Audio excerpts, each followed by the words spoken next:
He smirked and said she was too emotional for serious policy. She didn't flinch. In less than 60 seconds, Jasmine Crockett turned the Supreme Court chamber into a courtroom and Chief Justice Roberts into a defendant. The question isn't how she did it. The question is, how did he not see it coming? Before we get to this explosive moment, tell us where you're watching from. And if you believe truth still matters, hit subscribe. We've got another jaw-dropping story coming tomorrow. It was supposed to be another routine night of political theater on MSNBC's nationally televised town hall special. The audience buzzed politely, the lights were polished, and the stage was balanced between expected policy banter and soft-scripted civility. Governor Ron DeSantis, sitting with the comfort of someone used to home field advantage, leaned into the moderator's easy question about polarization in American politics. He chuckled lightly, his tone casual but cutting. I just think Congresswoman Crockett confuses passion for logic. Laughter scattered across the room. Nervous, reflective, conditioned. The moderator smiled awkwardly, ready to move on. But Jasmine Crockett wasn't. She turned toward DeSantis with the calm of someone who had seen the trick before and already prepared her answer. No raised voice, no facial contortion, just presence. Funny, she said coolly. I was about to say the same thing about your entire governorship. The shift was immediate. The chuckles died. A quiet gasp cracked through the rows. A producer behind the scenes muttered, "Oh no." The moderator blinked rapidly, unsure whether to laugh or mediate. DeSantis blinked too, then tried to smirk, but it didn't land. Crockett didn't follow up. She didn't need to. Her words echoed not because of volume, but because of their balance. Emotion checked by clarity, precision dressed as poise. For a split second, the town hall became a courtroom, and Crockett wasn't a guest. She was cross-examining a legacy. People watching at home sat up straighter. It wasn't the insult that pierced. It was the authority behind it. This wasn't a soundbite for clicks. This was the moment the conversation flipped. Crockett had just changed the terms of engagement, and DeSantis didn't even know it yet. But America did. And it was only the first 5 minutes. Jasmine Crockett grew up in North Texas, the daughter of a school teacher and a warehouse manager, who raised her to speak her mind, but always with purpose. Her mother used to say, "Use your words like a scalpel, not a hammer." Jasmine took that to heart. From an early age, she asked questions that made grown folks uncomfortable. About fairness, about rules, about who got to make them and why. She wasn't combative, she was curious. But in a world that doesn't expect young black girls to challenge authority, curiosity gets labeled as attitude. She earned her degree from Prairie View A&M, then went on to law school, not to join a big firm, but to fight for the people no one listened to. In courtrooms across Texas, she represented defendants the system forgot. Teenagers caught up in raids, mothers wrongfully accused, workers silenced by their employers. Judges told her she was too emotional. Opposing counsel called her aggressive. She didn't yell, she didn't shake. She just refused to back down. She'd learned to let their discomfort work for her. Every time someone tried to frame her comments hostility, she used it as leverage. Her legal mind was surgical, sharp, methodical, unflinching. She didn't argue to win headlines. She argued to win justice. And she did, again and again. What began as courtroom advocacy evolved into statewide recognition. Her community pushed her toward politics, believing she could bring that same fearless clarity to the Texas House. When she made her leap to Congress, it wasn't for fame. It was to scale the same fight, to defend nuns whose voices were filtered out of national conversations.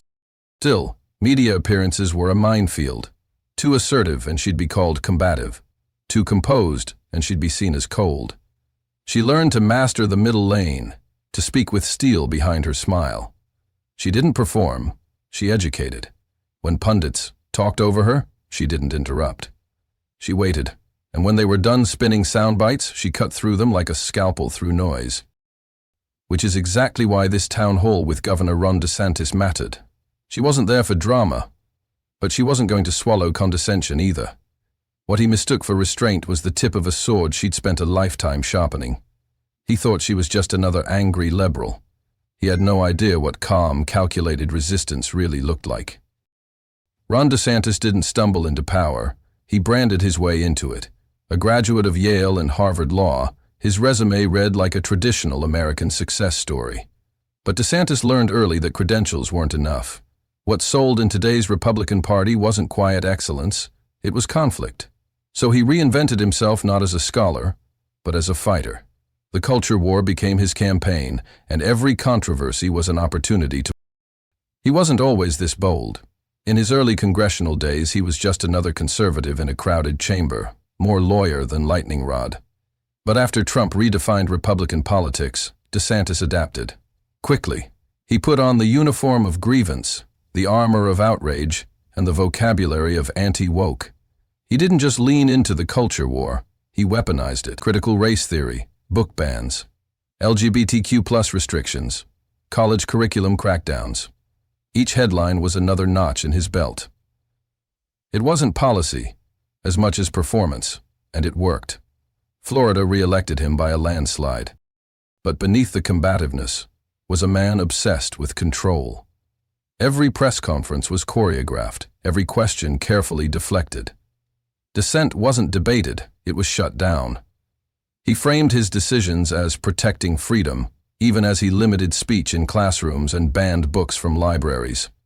It wasn't about liberty, it was about legacy. DeSantis' public service was theater. The governor's mansion became his stage, Fox News his echo chamber. When he agreed to the MMCD town hall, it wasn't because he welcomed challenge. It was because he wanted to prove he could dominate a room outside his echo. And Jasmine Crockett? To him, she was just another liberal talking point. He didn't study her record. He didn't prepare for her arguments. He assumed she'd come in hot, get emotional, and hand him another viral clip. What he didn't expect was her restraint, her silence, her precision. DeSantis underestimated the power of stillness. He believed noise wins because noise has always rewarded him. But when Crockett turned calmly, when she dropped her first line, without raising her voice, the dynamic shifted. He smirked, because that's what he does. But the audience didn't laugh with him. They leaned forward. For once, the stage wasn't his, and he knew it. What rattled him wasn't her politics, it was her clarity. She didn't play his game. She forced him to answer questions without the script. She turned the mirror back on a man who spent years performing power, and for the first time in a long time, Ron DeSantis looked unscripted. The moderator barely finishes asking a question about state-level education reform when Governor Ron DeSantis cuts in. "Let's be honest here," he says, gesturing toward Jasmine Crockett. "Congressman Crockett loves to play the race card every time we try to clean up the education system. It's tired and frankly, it's divisive." The audience responds with a nervous blend of chuckles and shifting in seats. Crockett doesn't flinch. She sits perfectly still, her hands folded, her gaze steady on DeSantis as he continues. "I mean, if you want kids to grow up empowered, you don't tell them they're victims from day one. You don't teach history as a weapon," he adds. "And every time we try to remove politics from classrooms, here comes Jasmine accusing us of voter suppression or systemic racism. Give me a break." He laughs. The moderator tries to regain control, but the damage is already done. DeSantis' supporters in the room offer light applause. Crockett remains silent for a beat too long, just long enough for the tension to peak. Then she speaks, slow, deliberate, calm. "Governor, thank you for making it clear that your idea of education reform is erasure." The applause stops. "Let's talk about voter suppression, since you brought it up." She removes a single folded sheet of paper from her folder. "This is a timeline of voter access rollbacks in your state from 2019 to 2023. It includes polling place closures in majority black neighborhoods, changes to vote-by-mail eligibility, and the criminalization of third-party voter registration drives." DeSantis tries to interrupt, but she raises her voice just a touch. "I listened to you, now it's your turn." Her tone is not angry, just surgical. You called it election integrity. But let's not forget your office purged over 85,000 voters without notification, most of them Black and Latino. You claim you're cleaning up classrooms, but you're really scrubbing away history and scrubbing away democracy. Gasps ripple through the audience. She holds his gaze. Now, DeSantis doesn't laugh. He adjusts his mic, eyes narrowing. Crockett shifts forward slightly in her chair, no longer just defending herself. Now she's holding court. Let's go back to your own words, Governor, she says, unfolding a printed quote. On Fox News, January 2023, you said, "Woke ideology is a virus that's infecting every institution in America, especially our schools." She pauses. Now, let's contrast that with what you said just 3 months earlier at a private donor luncheon in Palm Beach. You said, and I quote, "We're not erasing history, reframing it for clarity." Murmurs fill the room. Crockett lets the silence breathe. Governor, you framed history to exclude mention of slavery's brutality. You called it involuntary relocation in curriculum proposals. That's not clarity. That's cowardice dressed up as courage. The camera cuts to DeSantis, who exhales hard through his nose and smirks, his tell. But the audience isn't with him this time. You claim to be protecting children, Crockett continues. Yet you approved the removal of over 1,200 books from Florida schools. Many of them weren't pornographic. They were about Rosa Parks, Malcolm X, and Ruby Bridges. That's not protection. That's projection. The moderator's eyes widen. The studio audience, once hesitant, now leans in. A man in the back yells, "Let her speak." DeSantis attempts to pivot. We're not banning books. We're ensuring age-appropriate content. Crockett doesn't even turn to him. She speaks directly to the audience. The book, The Hill We Climb, by Amanda Gorman, was removed from elementary shelves. It was deemed divisive. A poem read at a presidential inauguration. A poem about hope. Scattered applause breaks out. Someone claps. Then someone else stands. DeSantis looks around, realizing the energy has shifted. She sets her notes down. Governor, you've confused censorship for leadership. Your war on wokeness isn't about parents' rights. It's about your political rise. Silence. Then, applause. Full, growing, undeniable. The crowd isn't cheering because it's entertainment. They're applauding because someone finally said what they were thinking. Crockett folds her hands again. Her job isn't to shout, it's to clarify. And clarity, in this moment, is louder than any soundbite. Jasmine Crockett leans slightly forward, her voice still calm, but now razor-sharp.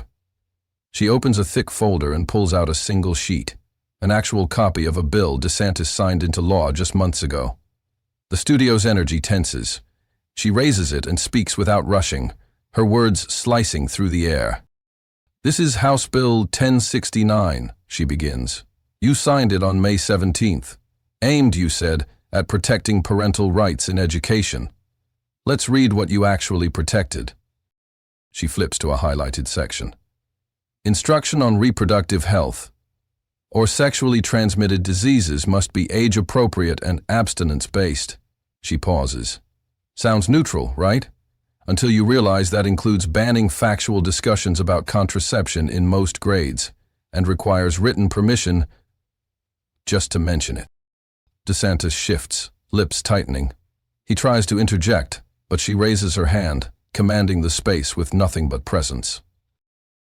I'm not done, she says evenly. She turns to another section.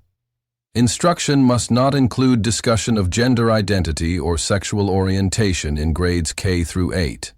Then she turns toward the crowd. Do you understand what that means? It means a student with 2 moms can't talk about her family in class without violating the law. Gasps ripple across the room. Now here's the part that truly stunned me, Conant says, tapping the bottom of the page. Media specialists may face disciplinary action or legal consequences for unapproved instructional content. She looks directly at DeSantis. You're threatening librarians with jail time, Governor, for doing their jobs. DeSantis tries again. That's a mischaracterization. She cuts in, but gently. You wrote that. You signed that. You own that. And then she drops the document on the table. The sound is subtle, but the moment echoes loud. Pause. No one speaks. The moderator doesn't move. DeSantis opens his mouth, but nothing comes out. Then the applause begins. Slow, deliberate, rising like a wave. Not the eager kind that follows a punchline, but the thunderous kind that follows truth. The studio audience is on its feet. Even some producers in the wings are clapping. Crockett doesn't. Ron DeSantis thought he had closed the chapter. He leaned into his polished talking points, evaded Crockett's direct legal critiques, and grinned as the moderator tried to pivot back to safer ground. But Jasmine wasn't done. She adjusted the stack of folders in front of her, selecting one with a yellow sticky note that simply read, Emails, FOIA. She slid it forward, tapped the cover once, and then looked directly at DeSantis. These, she began, are internal communications between your policy staff and your education department, obtained through a lawful Freedom of Information Act request. The moderator blinked, surprised. DeSantis chuckled, brushing it off. Oh, come on. Internal emails? That's what we're doing now? Crockett ignored the attempt to minimize. These are dated 2 weeks before your administration announced the so-called patriotic curriculum for Florida public schools. Let me read a line. Optics are more important than clarity. Our base isn't reading policy briefs. Gasps rippled through the audience. DeSantis' smile faded. Crockett continued. Another staffer. We're deliberately overcorrecting. CRT claims even if it lacks legal footing. The point is making noise. She paused and lifted her eyes. So while you are out here framing this as protecting students from radical ideas, your own team was admitting it was about public theater. DeSantis leaned into the mic. That's your interpretation. Crockett raised an eyebrow. Sir, I'm quoting. The moderator tried to regain control. Let's keep this. But Jasmine pressed on. These emails also show conversations about removing references to the Okui massacre and replacing them with a single line about election violence. That's not protecting students. That's erasing trauma. DeSantis stayed silent for a beat too long. Then, there's nothing wrong with presenting history in a balanced way. Is balance your word for distortion? Crockett replied, voice still level. Because these aren't just gotcha moments. These are policy decisions that have real, generational consequences. She lifted another sheet. This one's from your Deputy Director of Curriculum. It says, and I quote, "We're walking a tightrope. Avoid too much historical specificity, especially racial content. Keepin' American values focused." A stunned quiet fell over the room. The moderator's clipboard lowered. For the first time in the town hall, the spotlight had shifted entirely, not just to Crockett's command, but to DeSantis' discomfort. Crockett didn't stop there. She linked the documents to community testimony she'd gathered. Teachers forced to skip entire chapters of history. Students confused when their lived realities weren't reflected in textbooks. These are not abstractions. These are families. These are children. Then, with a lawyer's precision, she connected the dots to a pattern. Voting law changes, book bans, curriculum censorship, all framed as protection, but built on suppression. And finally, she laid the trap. Governor, in your words just moments ago, you said, we don't teach victimhood. But if you're not teaching what happened, who benefits, and who gets to stay blind? DeSantis was frozen, caught between deflection and denial, but the paper trail held him in place. He hadn't seen this coming. He'd underestimated the woman across from him. He thought she came to debate, but she came with proof. The town hall wasn't just shifting, it had transformed. The audience, once buzzing with partisan energy, had gone quiet, not out of boredom, but out of absorption. Jasmine Crockett wasn't just rebutting talking points, She was building a moral argument from the ground up, and she didn't need volume to do it. That was her strategy all along. No shouting, no name-calling, just receipts, and a calm that made every word land like a gavel. She didn't rush. She paused often, letting silence carry weight. "Let me ask you this, Governor," she said softly. "What happens when the people most affected by your policies aren't in the room? Do their stories still matter?" DeSantis adjusted his mic, eyes narrowing. "Our policies reflect the will of the voters. Floridians are tired of left-wing agendas in schools." Jasmine nodded, as if agreeing. "So when a black student in Jacksonville gets handed a worksheet asking how slavery benefited them, that's the will of the voters?" A gasp, audible, deep. "I'm not responsible for one teacher's mistake. But you're responsible for the policy that made that teacher think it was acceptable," Crockett replied, still calm. "You set the tone. You stripped protections. You erased oversight. And then you act surprised when racism fills the vacuum." The audience leaned forward again. The moderator looked down, no longer interrupting. Crockett pulled out a thin manila folder. "These are disciplinary complaints, filed by teachers who were told to stop bringing up race entirely in class. Not theory, not activism, just reality." She continued, linking those stories to what the state called curriculum clarity. "You don't need a legal degree to see what's happening. You just need eyes. You rewrote history to make yourself the hero, but history isn't supposed to make you comfortable. It's supposed to make you honest." DeSantis looked down. He tried a pivot. "Look, we're here to talk about solutions, not get bogged down in grievances." "Grievances," Crockett repeated, leaning in slightly. "Is that what you call generational harm? Is that what you call stripping children of their voice? You see, Governor, I don't think this is about education. I think this is about control, about deciding whose story gets told." There it was, the edge, not angry, not performative, just unwavering. The governor tried a new angle. "You're turning everything into a race issue. Florida is about unity." Crockett responded, still composed. "Unity without truth isn't unity, it's silence. And silence, especially when it's enforced, is violence." The words hung in the air. Not a ripple in her voice, not a tremble, just precision. It wasn't just a political clash anymore. It was a reckoning, moral and historical. She didn't just call DeSantis out. She held him to his own standards. Quoting his past press releases, his education plan, even his speeches where he claimed Florida would lead the nation in freedom. And with every calm contradiction, Crockett exposed the cost of that version of freedom. Truth buried, books banned, children ignored. And when she paused again, the audience filled the silence with something DeSantis hadn't heard all night. Reflection. Crockett hadn't won the debate. She'd changed it. Jasmine Crockett didn't look at the crowd. She didn't need to.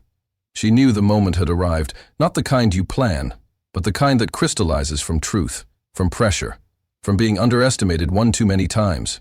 DeSantis had just attempted one last pivot, smirking through a comment about victimhood politics and accusing her of trying to make America ashamed of itself. Crockett paused, slowly removed the final page from her binder and read from a letter written by a high school student in Miami. It was dated 2 weeks earlier. The student, unnamed, had been suspended for staging a walkout over book bans that erased authors of color from classroom shelves. The final line read, "If my silence is the price of freedom, then maybe I'm not free." Jasmine folded the letter quietly and looked straight at the governor. "When your version of freedom needs my silence to function," she said, "that's not liberty, that's fear." The silence in the room was absolute. No coughs, no murmurs. The kind of silence that followed something seismic. The moderator glanced nervously at the producer's booth. Even they weren't sure whether to cut to commercial or let the camera linger. They chose to linger. DeSantis blinked. He shifted in his seat. For once, he didn't seem ready with a retort. Not because he didn't have talking points, but because none of them worked anymore. The crowd, once peppered with polite laughter and applause for the governor's usual barbs, had gone completely still. And then it happened. The rupture. Applause erupted, not from party loyalists, but from people who weren't there to be entertained. They were there to be heard, and in Jasmine's words, they had been. A young man in the front row stood and clapped with both hands above his head.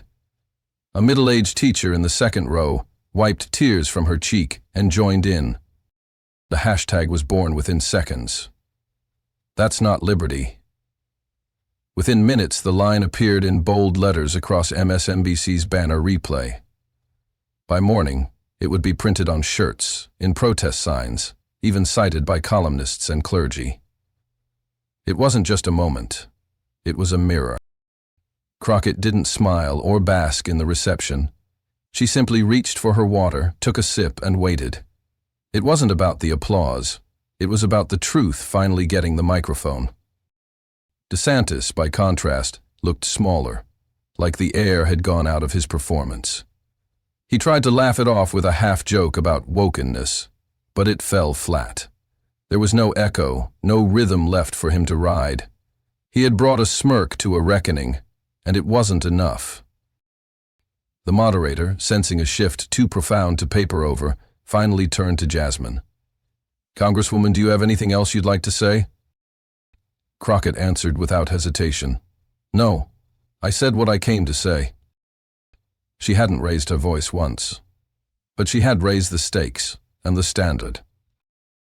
And America, for a moment, stopped to listen. It took less than 10 minutes.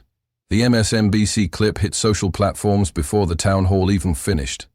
TikTok lit up with split-screen stitches, X exploded with quote posts, and YouTube channels scrambled to upload reaction videos. Hashtags like Crockett shuts it down, Unreceipt Queen, and Run, Unraveled, trended within the hour. Someone clipped her final line, "That's not liberty, that's fear." The public wasn't reacting to volume or showmanship. They were reacting to poise. One user posted, "She never raised her voice. She didn't have to." Another quote went viral. "She buried him in facts, not feelings." Even Gen Z TikTok creators, notoriously cynical about mainstream politics, posted videos in stunned silence, captioned simply, "Crockett." By midnight, ESPN anchors, beauty influencers, legal podcasters, and even meme pages were reposting clips. A sports commentator on FS1 compared her calm to a game-winning buzzer shot. Everyone else was flailing. She just stepped up and delivered. A Reddit thread titled, "Crockett just ended DeSantis' national run reached 60,000 upvotes in 3 hours." The most shared meme? A screenshot of DeSantis' expression as Crockett held up his own signed legislation with the caption, "You wrote that. You signed that. You own that." The internet didn't just like her. They respected her. She didn't play by the rules of a shout match. She rewrote the script. Every moment of the town hall, every pause she took, every quiet dismantling of space. And the digital echo chamber couldn't get enough. A movement wasn't just watching, it was forming. By the next morning, mainstream media couldn't keep up. MSNBC replayed the confrontation on a loop during morning coverage, with panelists stunned by the discipline Crockett displayed. CNW's legal analysts highlighted her references to voter suppression timelines as devastatingly accurate. NPI aired a segment titled, "When Silence, Display Gobbled." Meanwhile, DeSantis' team scrambled. They issued a late-night statement claiming the governor was committed to robust debate, but it lacked energy. Major donors, including 2 PACs that had been pivotal in early 2024 momentum, went uncharacteristically quiet. One consultant leaked to Politico, "That wasn't a debate loss. That was a narrative collapse." Republican aides argued internally over whether he should go on offense or disappear from the news cycle. A memo circulated advising rapid narrative redirection. But it was already too late. Crockett's calm evisceration had stuck. Back in her camp, it was a different storm. Interview requests flooded her congressional office. MSNBC, CNN, ABC, even international outlets like BBC and Al Jazeera requested on-camera appearances. Her team issued one simple statement. "We believe her words last night speak for themselves." Crockett didn't tweet. She didn't retweet. She went silent, and the silence grew louder by the hour. Organizations reached out. Civil rights groups wanted to partner. Law schools requested guest lectures. A major publisher made an offer for a book titled Measured. She hadn't even said yes yet. Staffers joked that her inbox needed its own press secretary, but underneath the humor was something deeper, a shift. For once, a moment wasn't driven by virality alone, but by substance that stuck. No screaming match, no grandstanding, just steady, lethal clarity. And in Washington, that's what scares people most. What happened on that stage was more than a viral moment. It was a realignment. Jasmine Crockett didn't raise her voice. She didn't flinch. She didn't need permission to speak with authority, because she carried it in every word. While others played to the cameras, she played for history. And in that calm dismantling of bluster, she showed what real leadership looks like, grounded in facts, guided by principle, and unafraid of power. Ron DeSantis, for all his polish and political machinery, expected another soundbite sparring match. He got a constitutional reckoning. He came prepared for a fight on his terms, culture wars, distractions, buzzwords. What he didn't prepare for was someone who saw through the game and refused to play by his rules. Crockett didn't just push back. She redirected the spotlight to where it belonged. The people his policies hurt, the communities his rhetoric endangered, and the truths his office tried to bury. This wasn't about scoring points. It was about restoring balance. Moments like these are rare. They're when the noise falls away and we remember what the stakes really are. Not who wins the next election, but who's fighting for the voiceless in rooms of power. Jasmine Crockett reminded America that clarity is more powerful than charisma, and truth, when delivered without apology, has the power to cut through even the most rehearsed performance. But here's the thing. Moments like this only matter if we don't let them fade. If her voice spoke for you, share this video. If her calm shook you awake, don't scroll past. Talk about it. Post about it. Send it to someone who still thinks politics is just theater.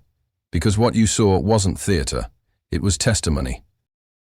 Subscribe to this channel if you believe political debate should be led by substance, not spin.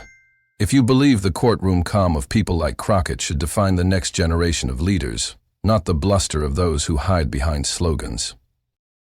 This channel is for the ones who want more than noise, for those who still believe that truth, dignity, and courage deserve a platform louder than cynicism.